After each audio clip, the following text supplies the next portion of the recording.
Hey guys, today is day 29 of our 30 days of gratitude.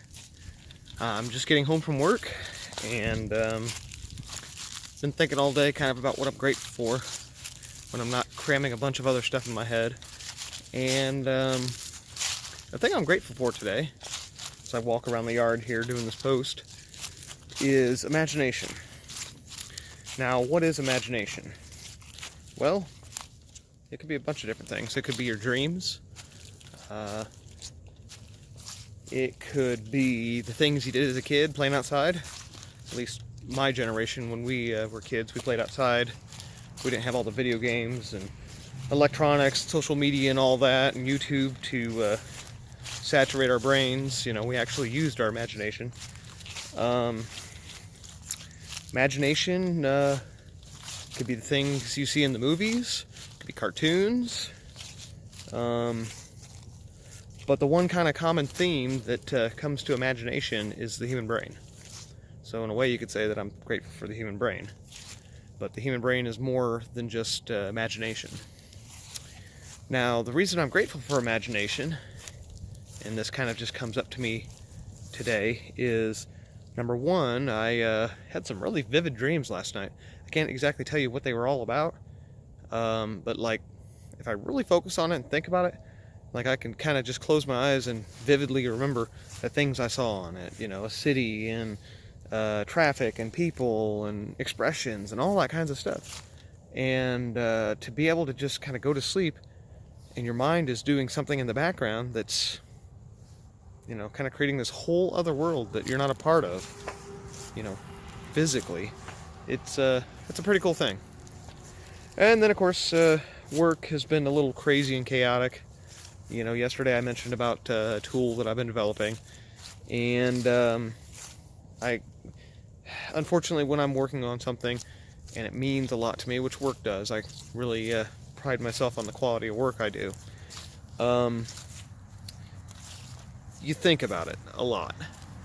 You dream about it. You sometimes wake up in the middle of the night, and that's generally why I try to keep some kind of a notebook or something in the bedroom by the bed. So if I wake up, I can get out of bed maybe and go jot something down, just something that comes to my mind. So I've been busy with work, and I've been really thinking, and I've been struggling with some kind of concepts and ideas with something I'm developing, trying to kind of really redesign it before we release it. We're getting ready to do a pilot of it with some people, and I'm really looking to do kind of a pretty hefty redesign that would give us additional power and abilities with this tool. And I was trying to work on it a little bit today, and I was just hitting mental roadblocks. It was frustrating. So using my mind, kind of my imagination, I guess, in a way, you know, I start diagramming out what I'm wanting to do and how I expect it to behave. And of course, I'm creating this in my mind, which I'm then transposing through my hand onto a marker onto my dry erase board. And by doing that, I'm able to start kind of visualizing how I need to structure code, you know, what kind of variables I need to have, etc. So, you know, whether I'm sleeping and I'm creating this totally realistic, you know, world that exists only in my subconscious, or I'm taking something in my mind that maybe I can't fathom and trying to break it up into smaller parts that then I can kind of understand the parts as a whole, you know, through my hand. Imagination, it's a really kind of truly cool thing. You know, as far as human beings, you know, we've evolved and become very smart individuals. We can do really great things. I mean, look at going to the moon and sending these, you know, craft to Mars and stuff like that. I mean, imagination is kind of what you make it. You can limit your potential to imagine great things, or, you know, it's boundless. So that's the thing I'm grateful for today.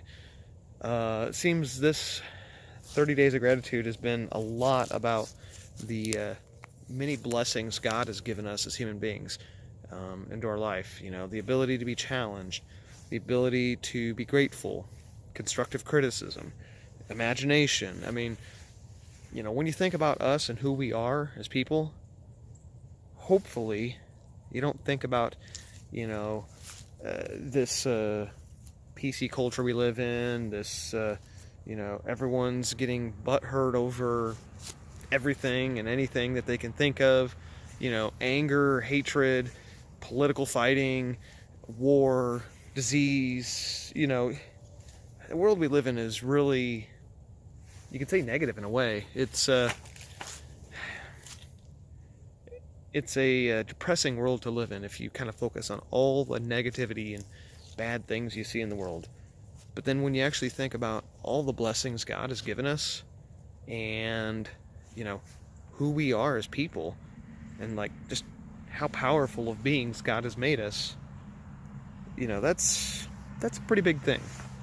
And so as we get ready to close our 30 days of gratitude tomorrow, with just one more day tomorrow, of course, like I said, it seems to be kind of a theme for this year, which is us as powerful human beings, that God has graced us with so many different abilities and blessings. So normally I'd summarize tomorrow, and I probably will still have some kind of a summary about this 30 days of gratitude. Normally I'd summarize it on the last day, but just as I'm kind of randomly putting these thoughts out here, that's just some food to take home for thought about these 30 days this year. Is think about who we are as human beings, how we interact with people, how we interact with the world of evil and negativity, and let's just be better people, if not for ourselves, for our family, for our friends, and the people we interact with. I think if we each took the time to try and be better people and try to treat our fellow man better, the world would be such a better place. There'd still be disease, there'd probably still be war, probably still some racism and hatred and all that kind of stuff, but I think generally as a whole we would all be happier. So that's it for today. I'm grateful for imagination. Like I said, it's boundless if we want it to be. And dream on.